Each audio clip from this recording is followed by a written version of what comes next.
नमस्कार। दूरदर्शन जालंधर के माध्यम से रचना कार्यक्रम देखने वाले सभी दर्शकों का हार्दिक स्वागत, हार्दिक अभिनंदन।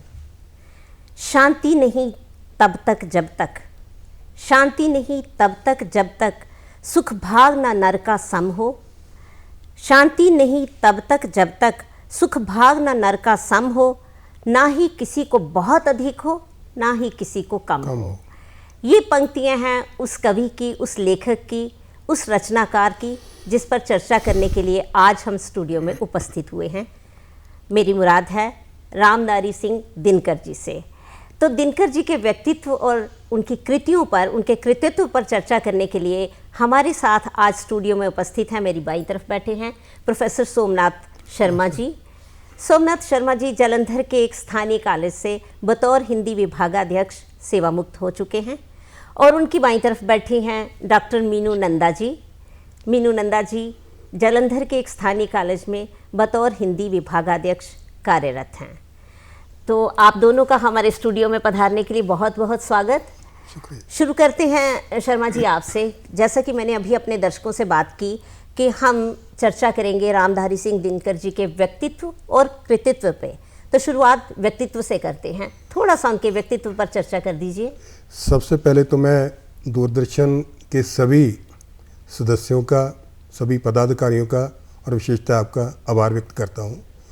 इसलिए करता हूँ कि आजकल हिंदी पखवाड़ा मनाया जा रहा है जी। और दूरदर्शन ने और आपने हिंदी के विकास के लिए, जन जन तक पहुँचाने के लिए, हिंदी को संसद से सड़क तक पहुँचाने के लिए, गाँव से शहरों तक और शहरों से गाँव तक पहुँचाने के लिए आपने बहुत बड़ी एक भूमिका अदा की है।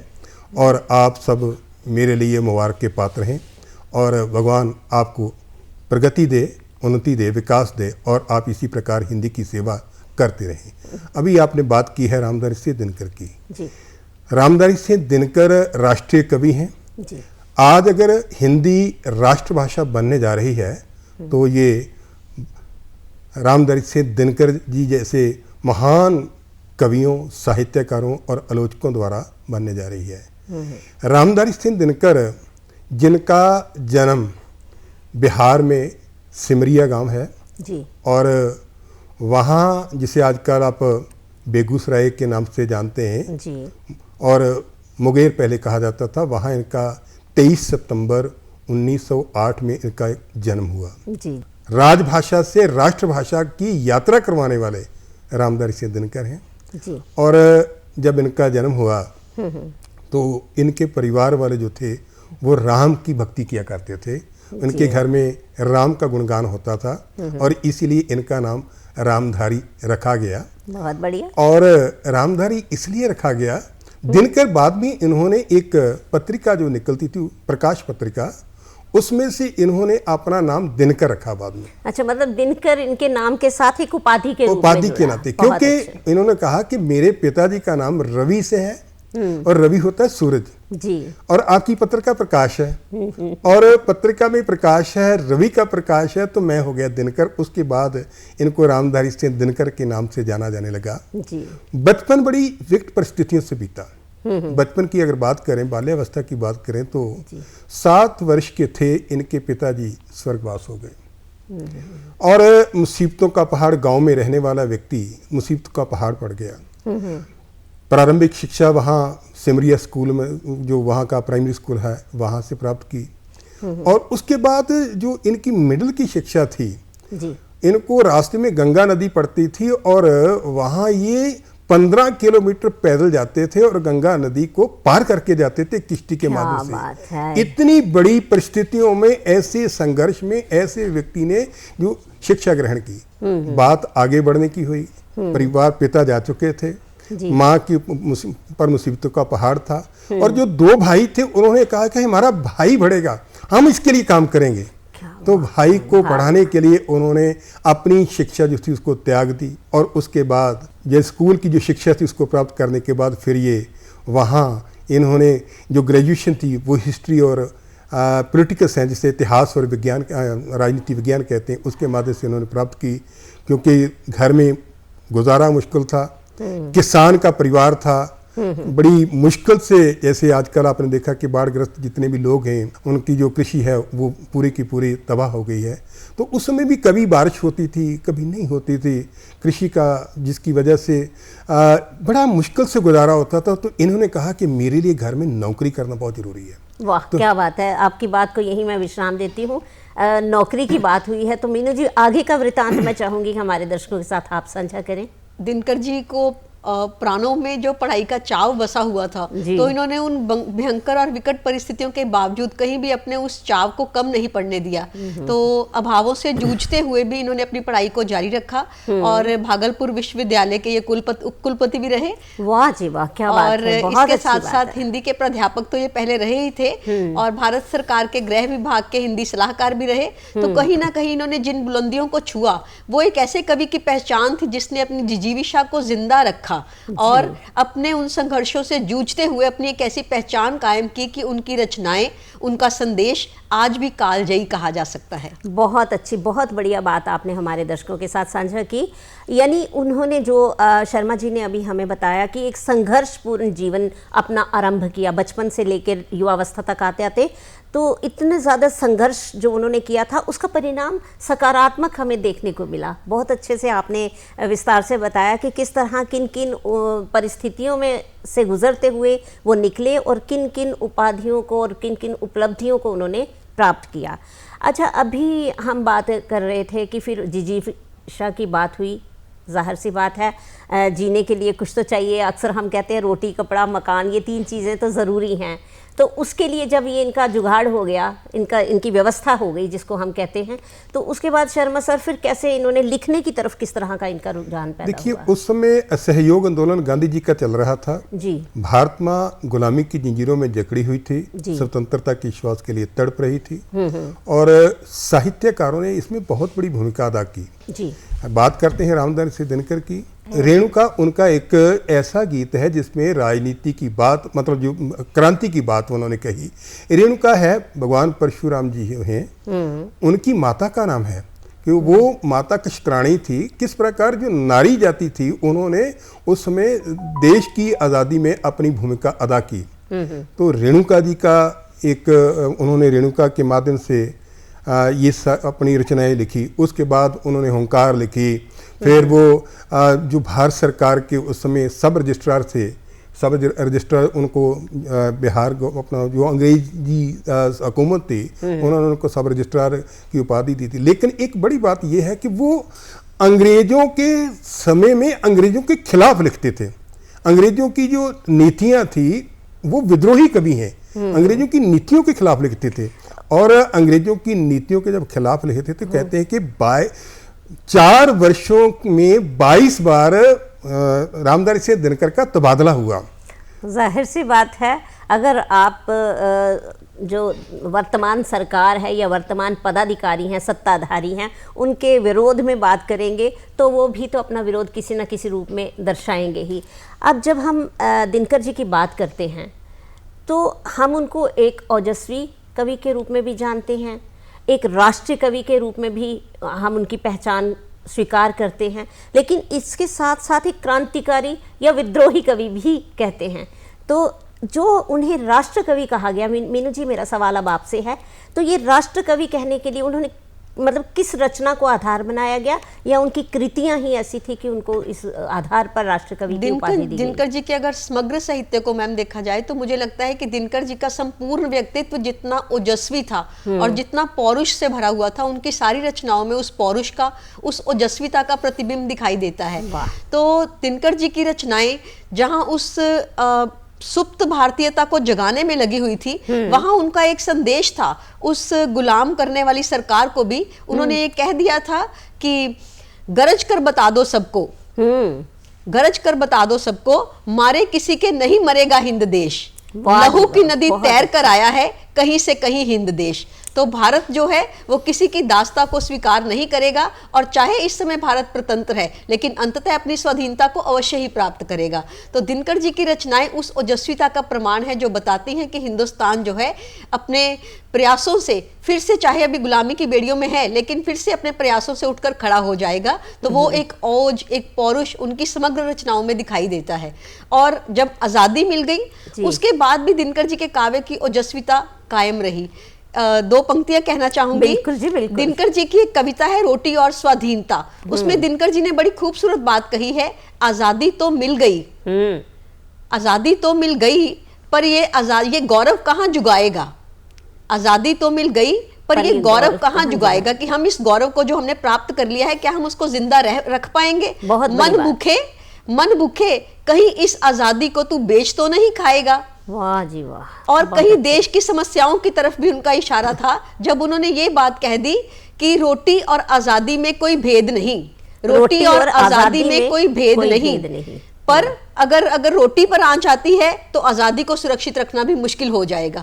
तो कहीं ना कहीं हमारे देश की समस्याओं की तरफ भी इशारा था कि अगर हमने अपने देश की समस्याओं से जूझना है तो बेरोजगारी को खत्म करना होगा, वरना ये बेरोजगारी, हमारे देश की समस्याएं कहीं ना कहीं हमारी युवा पीढ़ी को गलत दिशा की तरफ ले जाएंगी। तो दिनकर जी की ओजस्विता मुझे लगता है उनकी सारी रचनाओं में ही विद्यमान है और वो पढ़ करके आपको ये चीज़ अनुभव हो जाती है। बिल्कुल सही कहा मीनू जी आपने। बात, क्योंकि दिनकर जी की जब हम बात करते हैं तो ओजस्विता तो उनके साथ जुड़ी हुई है, राष्ट्रीयता उनके साथ जुड़ी है, इसके अलावा हम उनको एक दार्शनिक कवि के रूप में भी जानते हैं। तो शर्मा साहब, इसके बारे में आपकी क्या विचारधारा है? यहाँ तक आपने अभी मैडम ने कहा कि वो रोटी की बात की उन्होंने जी, और बड़ी अच्छी कविता उनकी, श्वानों को मिलता दूध वस्त्र भूखे बाल अकुलाते हैं, माँ की हड्डी चिपक ठिठुरजारों की रात बताते हैं। वो साम्यवाद की बात करते हैं। वो कहते हैं कि ताकतवर व्यक्ति जो है वो ही देश की रक्षा कर सकता है। वो कहते हैं कि क्षमा शोभती उस भुजंग को जिसके पास गरल हो, उसको क्या जो विषहीन दंतहीन वनीत व सरल हो। बहुत अच्छे। और एक बार और बड़ी बात कह रहा हूँ कि समाज में साहित्यकारों की बहुत बड़ी भूमिका रही है। बिल्कुल, बात सही है। पंडित जवाहरलाल नेहरू जी एक बार कहते हैं कि दिल्ली में लाल किले पर कवि सम्मेलन था और वहाँ कवि सम्मेलन में पंडित जवाहरलाल नेहरू जी जब से ही वहाँ पहुँचे तो वो सीढ़ियाँ चढ़ने लगे तो वो कुछ लड़खड़ा के गिरने लगे। तो पीछे पीछे से दिनकर जी आ रहे थे। उन्होंने उनको पकड़ लिया, संभाल लिया। तो जैसे ही वो वहाँ बैठे तो नेहरू जी ने कहा कि आज यार आपने मेरे को संभाल लिया। उन्होंने कहा, जो बहुत बड़ी बात है, कि जब भी कभी राजनीति लड़खड़ाती है तो साहित्य उसको संभाल लेता है। वाकई बहुत बड़ी बात है, क्योंकि साहित्य की जो भूमिका रहती है वो पूरे समाज के लिए है। जब समाज पे कोई विपत्ति आती है तो साहित्यकार अपनी लेखनी उस दिशा में दौड़ाते हैं। बात बेरोजगारी की आती है तो साहित्यकारों की कलम उस पर लिखना शुरू कर देती है। भ्रष्टाचार की आती है तो साहित्यकार उस पर लिखना शुरू कर देते हैं। और जब नारी सशक्तिकरण की बात आती है तो भी साहित्यकारों की कलम रुकती नहीं है। तो साहित्यकार समाज को आगे बढ़ाने में अहम भूमिका निभाते हैं। अब बात करते हैं मीनू जी उनकी रचनाओं की, तो कुछ प्रमुख रचनाओं के बारे में आप हमारे दर्शकों को बताइए।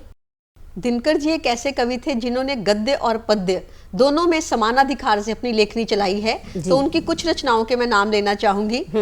रेणुका, हुंकार, रसवंती, इतिहास के आंसू, द्वंद्व गीत और उर्वशी, परशुराम की प्रतीक्षा, और इसके अलावा संस्कृति के 4 अध्याय जिस पर उन्हें ज्ञान साहित्य अकादमी पुरस्कार भी मिला। और उनकी एक रचना, आलोचनात्मक रचना का भी मैं नाम लेना चाहूंगी। उन्होंने अपने समय के कवियों पर भी लिखा, आलोचनात्मक दृष्टि से लिखा, जैसे पंत प्रसाद और मैथिली शरण, ये उनकी आलोचनात्मक कृति है।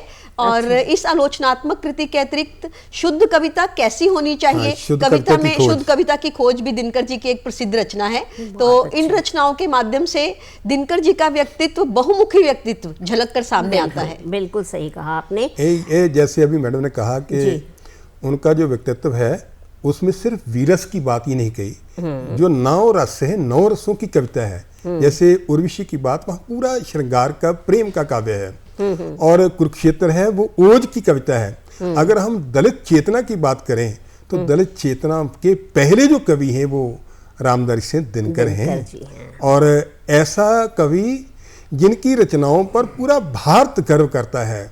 और ऐसा कवि जिसने आज़ादी के बाद जब देखा कि देश में जो हमने सपने संजोए थे वो पूरे नहीं हो रहे, तो उन्होंने ये कविता लिखी, सिंहासन खाली करो जनता आ रही है। तो एक प्रेम का कवि, श्रृंगार का कवि, भक्ति का कवि, ओज का कवि, शक्ति का कवि, सौंदर्य का कवि, यानी हर पहलू पर अगर हम बात करें तो रामधारी सिंह दिनकर जैसा व्यक्तित्व इस भारतीय साहित्य में नहीं है। अगर आज हिंदी जो राष्ट्रभाषा बनी है तो उसको बनाने में भी बहुत बड़ा योगदान रहा है रामधारी सिंह दिनकर का। एक बार राज्यसभा में वो बोल रहे थे, उन्होंने कहा कि जिस भाषा में आप नोट फाइलों पर लिख रहे हैं, जरा इस भाषा के माध्यम से वोट मांगने जाना, देखना कि आपका लोग क्या हाल करते हैं। तो हिंदी को, जो उस समय लगभग 34 करोड़ हिंदुस्तानी थे, उनमें से अधिकांश भाषा हिंदी भाषा को, अधिकांश जो प्रदेश थे वो हिंदी भाषा में बात करते थे। कहते थे कि जिस आप हिंदी भाषा की अवहेलना करते हो, उनके पास अगर वोट मांगने जाएंगे तो आपको वो रास्ता दिखा देंगे। तो अंग्रेजी के खिलाफ अगर किसी ने आवाज़ उठाई, हिंदी के पक्ष में किसी ने आवाज़ उठाई, भारतीय संस्कृति के प्रति किसी ने आवाज़ उठाई, तो वो मेरे रामधारी सिंह दिनकर है। तो मीनू जी, जब अभी शर्मा जी बात कर रहे थे कि स्वतंत्रता से पूर्व राजभाषा बनाने में या राष्ट्रभाषा बनाने में भी उनका बहुत बड़ा योगदान रहा है, तो किस तरह की महत्वपूर्ण भूमिका उन्होंने निभाई इस भाषा को आगे ले आने में? यहाँ मैं सर की बात में ही थोड़ा जोड़ना चाहूँगी जी। हिंदी को राजभाषा का दर्जा दिलाने में दिनकर जी की भूमिका इस दृष्टि से भी महत्वपूर्ण है कि उन्होंने 6 मई 1963 को जब एक सभा चल रही थी, हिंदी को राजभाषा के साथ राजभाषा बनाया गया, संविधान ने हिंदी को राजभाषा का दर्जा तब दे दिया था। और उस राजभाषा का दर्जा देने के साथ साथ भारतीय संविधान के अनुच्छेद 343 में ये लिखा गया था कि भारत संघ की राजभाषा हिंदी और लिपि देवनागरी होगी।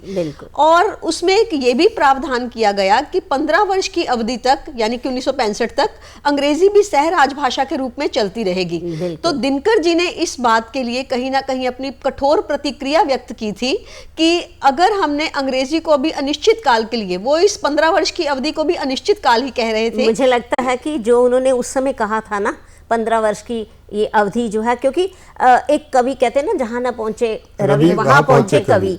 तो कवि के पास वो शक्ति होती है, वो सहजपन होता है कि वो अंदाज़ा लगा लेता है कि इस बात का परिणाम क्या निकलने वाला है। और शायद जो उनको आभास हुआ था कि ये 15 वर्ष की जो अवधि, ये अभी 15 वर्ष ये कह रहे हैं, लेकिन ये 15 वर्ष जो हैं ये अनिश्चितकालीन अवधि होने वाली है, वो अभी भी चल रही है। अगर मैं सही अपनी दूरदर्शिता से इस बात को अनुभव कर लिया था कि अंग्रेजी को आपने एक प्रकार से अनिश्चितकालीन अवधि के लिए, और आप ये बात याद रखिए कि अंग्रेजी ऐसा करने पर अनंत काल के लिए चलती रहेगी। तो मुझे लगता है कि उनका वो दूरदर्शिता से जो एक देखा गया एक दृश्य था, वो आज सत्य हो रहा है पूरी तरह से। और हम आज भी कहीं ना कहीं हिंदी के लिए तत्पर हैं कि हिंदी को वो दर्जा मिले जो इसे मिलना चाहिए था। बिल्कुल सही कहा आपने। जैसा कि अभी इन्होंने कहा कि 14 सितंबर 1949 को हिंदी को राजभाषा का दर्जा मिला।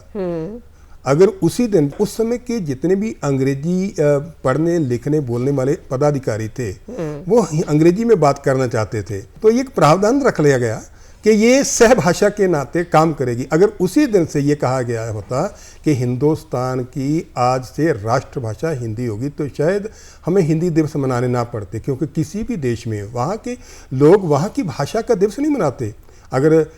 अगर हमारा एक राष्ट्रीय ध्वज है, राष्ट्रीय चिन्ह है, राष्ट्रगान है, तो हमारी राष्ट्रभाषा क्यों नहीं है? तो हिंदी कोई थोपी हुई भाषा नहीं है, ये अधिकांश लोगों की भाषा है, व्यापारियों की भाषा है, संतों की भाषा है, पीरों की भाषा है, गुरुओं की भाषा है। तो ये पूरे का पूरा हिंदुस्तान को जोड़ने की भाषा है। हाँ, शर्मा जी आपकी बात को ही आगे बढ़ा रही हूँ, बिल्कुल सही कहा। क्योंकि जब हिंदी को राजभाषा बनाने का विचार विमर्श हुआ, तो प्रश्न ये उठकर आया था कि भारत में किस भाषा को हम राजभाषा पद की पर अधिष्ठात्री कर सकते हैं, राजभाषा पद पर बिठा सकते हैं। तो उसके उत्तर में ये कहा गया था, जो भाषा भारतवर्ष में अधिकांश लोगों द्वारा बोली जाती है, पढ़ी जाती है, समझी जाती है, उस भाषा को हमें राजभाषा बनाना है। और सर्वेक्षण के बाद ये निर्णय लिया गया कि हिंदी एकमात्र ऐसी भाषा है जो भारतवर्ष में अधिकांश लोगों द्वारा बोली जाती है, पढ़ी लिखी जाती है, अगर ये सब भी नहीं है तो समझी जाती है।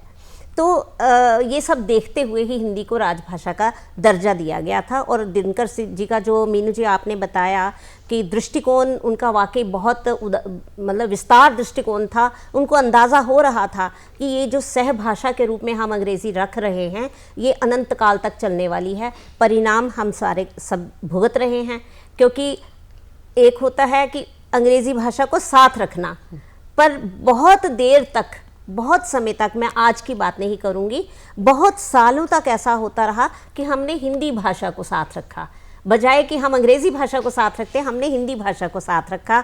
परिणाम स्वरूप राजभाषा पद पर आसीन तो हो गई थी भाषा हमारी हिंदी, लेकिन जो उसको सही दर्जा मिलना चाहिए था वो नहीं मिल पा रहा था। आज स्थिति काफ़ी हद तक सुधार में आ चुकी है, सुधर चुकी है। अब तो हिंदी सर्वत्र दिखाई भी देती है और दिखाई देनी भी चाहिए। इसके पीछे दिनकर जी जैसे कवियों का और लेखकों का बहुत बड़ा योगदान रहा है। तो राष्ट्रीयता की बात हुई, सामाजिकता की बात हुई, कुछ दार्शनिकता का भी पुट उनकी रचनाओं में मिलता है। उस पे मीनू जी थोड़ा आप बताइए। दिनकर जी जिस बहुमुखी प्रतिभा के स्वामी थे, मुझे ऐसा लगता है कि उन्होंने एक नहीं बल्कि अनेक विषयों पर अपनी लेखनी चलाई है। और भारतीय संस्कृति का गौरवगान भी दिनकर जी की रचनाओं में दिखाई देता है। दिनकर जी की दो पंक्तियां कहना चाहूंगी। कहीं ना कहीं उनका संसार के लिए भी एक भारत की संस्कृति को लेकर संदेश है। और सिखाएं भोगवाद की यही रीति जन जन को, और सिखाएं भोगवाद की यही रीति जन जन को, करे विलीन देह को मन में, नहीं देह में मन को। वाह जी वाह, क्या हम लोग बात है। आज दिखावों के पीछे पड़े हैं, आडंबर के पीछे पड़े हैं, लेकिन भारतीय संस्कृति एक अंतर्मुखी संस्कृति है, अपने अंतस को जगाने की संस्कृति है। तो दिनकर जी की ये पंक्तियां कहीं ना कहीं इस चीज का प्रमाण है। और आज हम बहुत एआई की बात करते हैं, एआई के दुष्परिणामों की बात भी हम कर रहे हैं।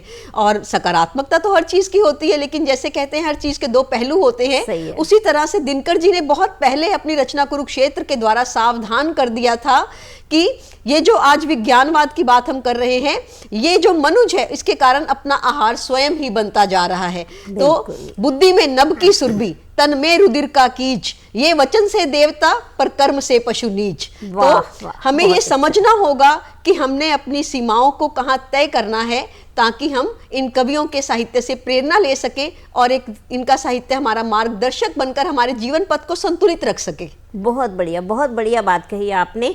अब जब हम दिनकर जी की बात करते हैं, उनके साहित्य की बात करते हैं, बहुत सारे पहलू हैं जो उनके व्यक्तित्व से जुड़े हैं। वो एक ओजस्वी कवि हैं, राष्ट्रीय कवि हैं, दार्शनिक कवि हैं, सामाजिक कवि हैं। यानी जीवन का कोई भी ऐसा पहलू नहीं है जिनको उनकी कलम ने ना छुआ हो। उनकी सारी रचनाओं में जीवन के विभिन्न पहलुओं पर चर्चा की गई है। और यही कारण है शायद कि जो दिनकर जी का साहित्य है, जो दिनकर जी का की रचनाएं हैं, अधिकांश तौर पर हम देखते हैं वो किसी भी कवि की, अगर हम अन्य कवियों की अगर हम बात करते हैं तो वो कविताएं जो होती हैं वो सामयिक होती हैं। लेकिन दिनकर जी का जो साहित्य है इतने वर्षों के बाद भी पुराना नहीं पड़ रहा। तो कुछ तो बात है उनके साहित्य में जो आज भी उनके व्यक्तित्व और कृतित्व पर चर्चा करने के लिए हमें बाधित करती है, मजबूर करती है। और जब हम उन पर चर्चा करते हैं हमें भी अच्छा लगता है, हमारे दर्शकों को भी अच्छा लगता है, और निसंदेह आज की चर्चा भी हमारी सार्थक रही होगी। डॉक्टर साहब आप हमारे स्टूडियो में आए, शर्मा जी आप हमारे स्टूडियो में आए, हमारे दर्शकों को बहुत अच्छी जानकारी दी। आपका बहुत बहुत धन्यवाद। शुक्रिया।